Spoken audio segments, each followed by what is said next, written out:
সাকিব আল হাসানের দীর্ঘ একটি ইন্টারভিউ পড়লাম দ্য ডেইলি সানে। আমাদের আতিফ আজম ভাই ইন্টারভিউটা নিয়েছেন, ব্রিলিয়ান্ট ইন্টারভিউ। ওই যে সাকিব দেশের মাটিতে শেষ টেস্ট খেলার ইচ্ছা প্রকাশ করেছিলেন সাউথ আফ্রিকার বিপক্ষে, দেশে ফেরার খুব কাছাকাছি এসেও তাকে না ফিরে চলে যেতে হয়েছিল। এরপর থেকে তার আন্তর্জাতিক ক্যারিয়ারটার উপরে যেমন একটা প্রশ্নবোধক চিহ্ন বসে গিয়েছে। তারপর এই প্রথমবারের মতো তিনি ওই অর্থে মুখ খুললেন, ব্যাপক অর্থে অনেকগুলো কন্ট্রোভার্সিয়াল ইস্যু নিয়ে তিনি কথাবার্তা বলেছেন এই দীর্ঘ সাক্ষাৎকারটিতে।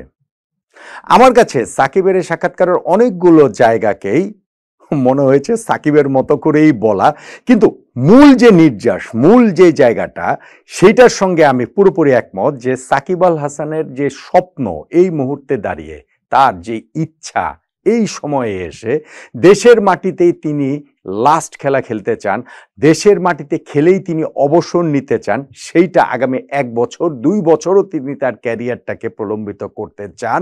তার এই ইচ্ছার সঙ্গে, চাওয়ার সঙ্গে, স্বপ্নের সঙ্গে ক্রিকেটার সাকিবের এই বিষয়টার সঙ্গে আমি পুরোপুরি একমত, শতভাগ একমত।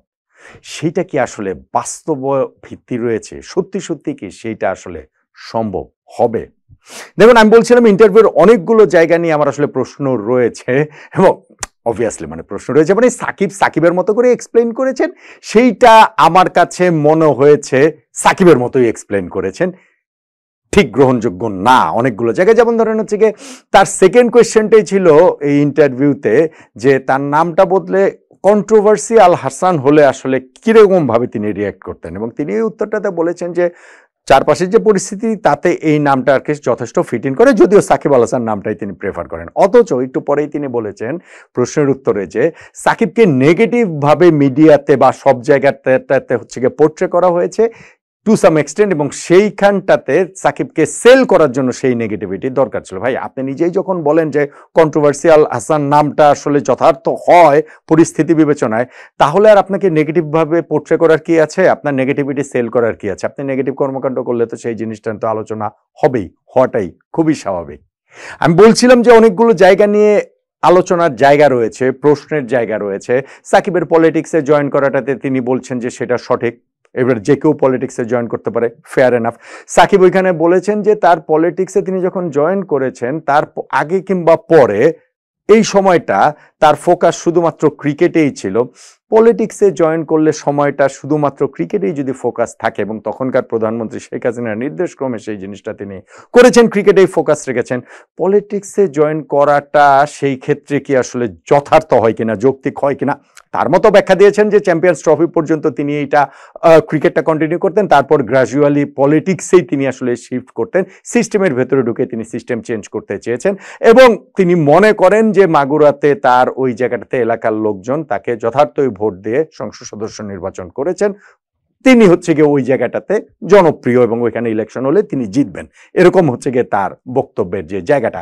এখন আপনি যখন সংসদ সদস্য হন, আপনি যখন রাজনীতিতে নাম লেখান, তখন আপনি যখন ওই মাগুরাতে মাত্র 3 দিন গিয়েছেন, আপনি বলছেন সিস্টেমটা আসলে কিভাবে চেঞ্জ করবেন, আবার একই সঙ্গে বলছেন যে আপনার দলের প্রধান এবং প্রধানমন্ত্রী ওই সময় আপনাকে বলেছেন যে ক্রিকেটেই ফোকাস করতে, পলিটিক্সে জয়েন করাটা তাহলে ঠিক কিভাবে যথার্থ হলো, যৌক্তিক হলো?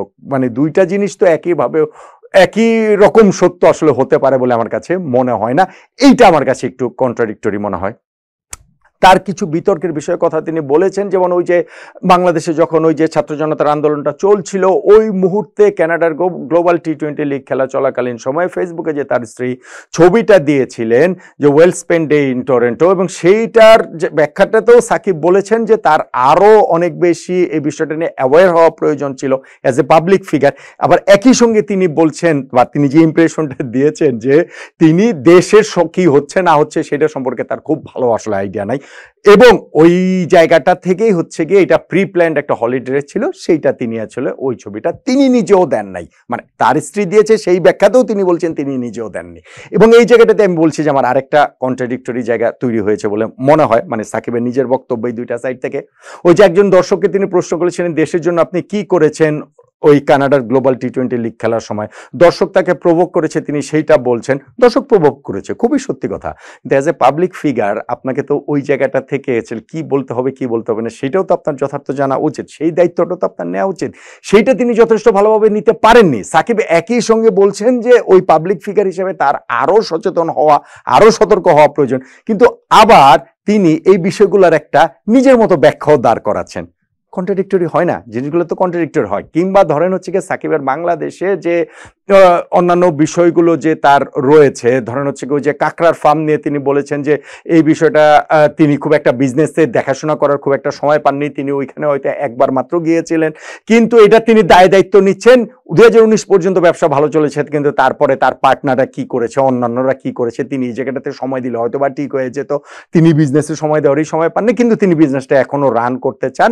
তার ওইখানে হচ্ছে গিয়ে ওই যে ব্যাংক লোন টোন ওগুলা শোধ করে হলেও তিনি সেই জিনিসটা করতে চান। এখন আপনি একই সঙ্গে ব্যবসা করবেন এবং আপনি বলবেন যে ওই বিজনেসে কি হয়েছে সেগুলো আমি জানি না, এই দুইটা তো ভাই একসঙ্গে হতে পারে না।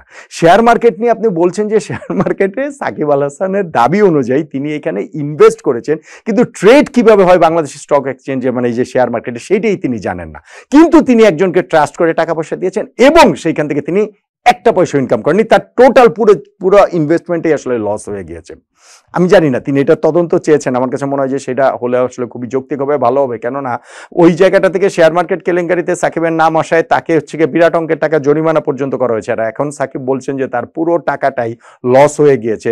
তিনি আরেকজনকে ট্রাস্ট করে টাকাটা দিয়েছেন, তিনি এই জায়গাটা থেকে 1 টাকাও ইনকাম করতে পারেননি। সো এটা তদন্ত অবশ্যই হওয়া প্রয়োজন, কিন্তু যখন আপনি বলবেন যে আমি এই জায়গাটাতে হচ্ছে গিয়ে শেয়ার কিভাবে ট্রেড করতে হয় সেইটাই আমি জানি না, কিন্তু আপনি ইনভেস্ট করেছেন, এই দায় দায়িত্ব তো আপনার নিতে হবে। মানে কোথাও কোনো ইররেগুলারিটিস হলে সে দায় দায়িত্ব আপনার নিতে হবে না? আপনার নামের উপরে ইনভেস্ট হয়েছে, আপনিই তো ইনভেস্ট করেছেন, এই দায় দায়িত্বটা কি আসলে নিতে হবে না? এটিকে আসলে কন্ট্রাডিক্টরি না? আমার কাছে সেটা মনে হয়। যাই হোক, এইগুলো নিয়ে তো আলোচনা করাই যাবে। আমি এই কথাগুলো বললাম এই কারণেই যে সাকিব আল হাসান বলছেন যে তার সেকেন্ড প্রশ্নের কথা আমি বলছিলাম যে তার নামটা কন্ট্রাডিক্টরি আল হাসান হলেও এখনকার এই বাস্তবতায় সেটা আসলে মানে ফিট ইন করে। আর তারপরে গিয়ে তিনি তার ওই নেগেটিভিটি, তাকে হচ্ছে নেগেটিভলি পোর্ট্রে করে সেটা সেল করা, বা এই ইন্টারভিউরও কোনো কিছু আউট অফ কনটেক্সটে নিয়ে তার নেগেটিভিটিকে ফোকাস করার কথা তিনি যখন বলেন, সেইটাকে আমার কাছে বরং সেইটাকেই হচ্ছে গিয়ে কন্ট্রাডিক্টরি লাগে, সেইটাকেই আউট অফ কনটেক্সট বলে মনে হয়। কিন্তু সাকিবের ইন্টারভিউয়ের যে নির্যাস, আমি অ্যাজ এ ক্রিকেট পার্সন, মানে আমাদের ক্রিকেটের মধ্যে বা স্পোর্টসের মধ্যে আমরা ফ্র্যাটার্নিটির বৃহত্তর অংশ হিসেবে যেই জায়গাটাতে হচ্ছে গিয়ে আমার কাছে মূল স্ট্রাইকিং পয়েন্ট মনে হয়, সেটা হচ্ছে গিয়ে সাকিবের বাংলাদেশের জার্সিতে আরেকবার খেলার আকুতি। বাংলাদেশের জার্সিতে সাকিব নিজের শেষটা অন্তত পক্ষে দেখছেন না, এবং তিনি দেশের জার্সিতে আরেকবার প্রতিনিধিত্ব, আরেকবার না, মানে আরেকবার বললে আবার মনে হবে যে আর একটা ম্যাচ খেলে তিনি রিটায়ার করতে চাইছেন, বিষয়টা তা না। কারণ সাকিব এখানে ইন্টারভিউতে ক্লিয়ারলি বলেছেন যে তিনি ওইরকম যদি সিগন্যাল পান সেক্ষেত্রে তিনি প্ল্যান করবেন এটা কি 1-2 সিরিজের জন্য নাকি বছরখানেকের জন্য, ইভেন কাপল অফ ইয়ার্সও তিনি বাংলাদেশের হয়ে প্রতিনিধিত্ব করতে পারেন বলে তিনি সেটা জানিয়েছেন। কিন্তু দেশের মাটি থেকে তিনি রিটায়ার করতে চান, ওই প্রবল ইচ্ছার কথাও জানিয়েছেন। দেখুন, সাকিবের মাঝখানে বোলিং অ্যাকশন নিয়ে একটা সমস্যা তৈরি হয়েছিল, সেই সমস্যার থেকে তিনি উতরে গিয়েছেন। অবশ্যই তার বয়স হয়ে গেছে, অবশ্যই সেই সাকিব আল হাসান নাই, কিন্তু আমি মনে করি যে বাংলাদেশ ক্রিকেটের অংশটা শুধু আমি বলছি, আমি রাজনীতির অংশটাকে এক সাইডে রেখেই বলছি।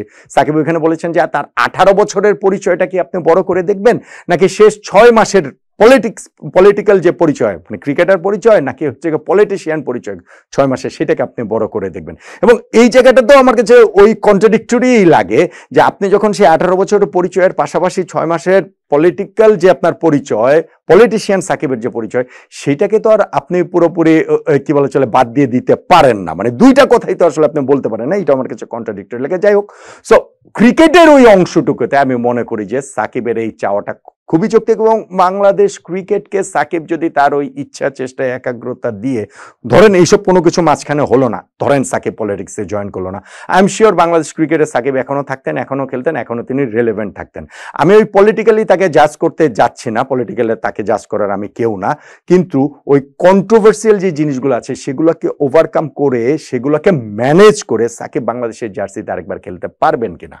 সাকিব এখানে ইন্টারভিউতে বলেছেন যে তিনি এই বিষয় নিয়ে সর্বোচ্চ সবার সঙ্গে কথা বলেছেন, সেখানে স্পোর্টস অ্যাডভাইজারের কথা বলেছেন, চিফ অ্যাডভাইজারের কথা বলেছেন, বাংলাদেশ ক্রিকেট বোর্ড প্রেসিডেন্ট তাদের কথা তো বলেছেন। ক্রিকেট বোর্ডের এই ক্ষেত্রে আমি মনে করি হাত পাটা একটু বাঁধা, তারা আসলে সরকার, ক্রীড়া মন্ত্রণালয় তথা সর্বোচ্চ পর্যায়ে মানে বাংলাদেশের সেই সরকারের কাছ থেকেই তারা যে ডিরেকশনটা পাবেন সেটাই আসলে তারা ফলো করবেন। এখন সাকিব যদি চিফ অ্যাডভাইজার স্পোর্টস অ্যাডভাইজারের সঙ্গে আলোচনা করার কথা বলেন, সেই ক্ষেত্রে সাকিবের দেশে আসার ক্ষেত্রে যে বাধার জায়গাগুলো, তার বিপক্ষে যে মামলার বিষয়গুলো রয়েছে, সেই বিষয়গুলোকে আসলে কিভাবে ডিল করা হবে প্রশ্নের জায়গা হচ্ছে গিয়ে সেটা। পলিটিক্সে জয়েন করে তিনি কোনো ভুল করেননি এবং সেই জায়গাটাতে তিনি বলেছেন যে এখন তাহলে অন্যান্য পেশার মানুষজনও পলিটিক্সে জয়েন করলে সেটাও ভুল হয়ে যাবে। তিনি বলেছেন যে আগেরগুলো যদি ভুল হয় 10 বছর 20 বছর পরে এখনকার এই পলিটিক্যাল সিচুয়েশনের এই জায়গাগুলো ভুল হবে। সো ওইসব অনেক কিছু নিয়ে প্রশ্ন তোলার জায়গা রয়েছে। কিন্তু ক্রিকেটার সাকিবের যে আকুতির জায়গাটা বাংলাদেশের জার্সিতে প্রতিনিধিত্ব করার, আমি এটাকে মনে করি পিওর। আমি বলছি আমি সাকিবের অনেকগুলো জায়গা নিয়ে আমি কন্ট্রাডিক্টরি অবস্থান তার দেখি, পরস্পর বিরোধী অবস্থান দেখি, যে সাকিব একই কথা বলছেন এইটা এই সাইডটা, আবার অন্য সাইডটাও তিনি বলছেন। দুইটা সাইড কখনো সত্য হতে পারে না, দুইটা সাইডের একটা সাইড সত্য আসলে। কিন্তু ক্রিকেটার সাকিবের মাঠে ফেরার যে আকুতি, বাংলাদেশের জার্সিতে খেলার যে তার এই যে আগ্রহের জায়গাটা, সেইটাকে আমি বিশুদ্ধ চাওয়া বলেই মনে করি। আমি সত্যি সত্যি মনে করি যে বাংলাদেশের জার্সিতে সাকিব খেলতে চান, আবারও খেলতে চান, এবং সেইটা 1-2 বছর না হোক, 1-2 সিরিজ মোটামুটি একটা সময়ের জন্য, কোন সময়ের জন্য হবে, কি সিচুয়েশন হবে, সেটা তো আসলে আমরা জানি না। কিন্তু সাকিবের ওই চাওয়ার পূরণ হওয়াটা আসলে কতটা সম্ভব, ওইটার সামনে বড় একটা প্রশ্নবোধক চিহ্ন আছে।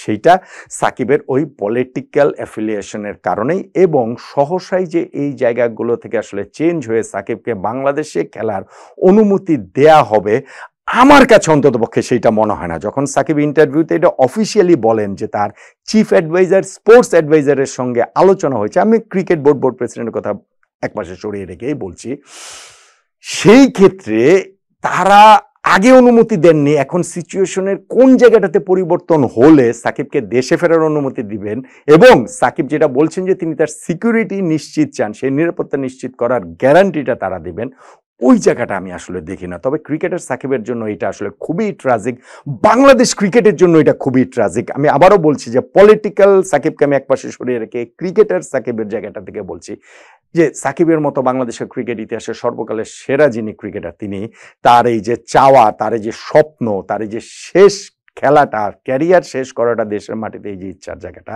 সেই ইচ্ছাটা তিনি যদি পূরণ করতে না পারেন, ইউ নেভার নো, বাংলাদেশে তো ক্রিকেটে হতে পারে মানে অনেক কিছুই তো হয়েছে, অনেক রকম আশ্চর্য জিনিস আমরা দেখেছি। সো বাংলাদেশ ক্রিকেটের এই জায়গাটা থেকে আরো একবার কি এরকম কিছু হবে কিনা, এবং সাকিব অ্যাপারেন্টলি যেই তার ইন্টারন্যাশনাল ক্যারিয়ারটা শেষ হয়েছে গিয়ে বলে মনে হচ্ছে, সেইখান থেকে তার ওই শেষ ইচ্ছা পূরণে বাংলাদেশের জার্সিতে সাকিব আল হাসানকে আরেকবার আবারও কি দেখা যাবে, সেটা কি আপনার মনে হয় বলুন তো?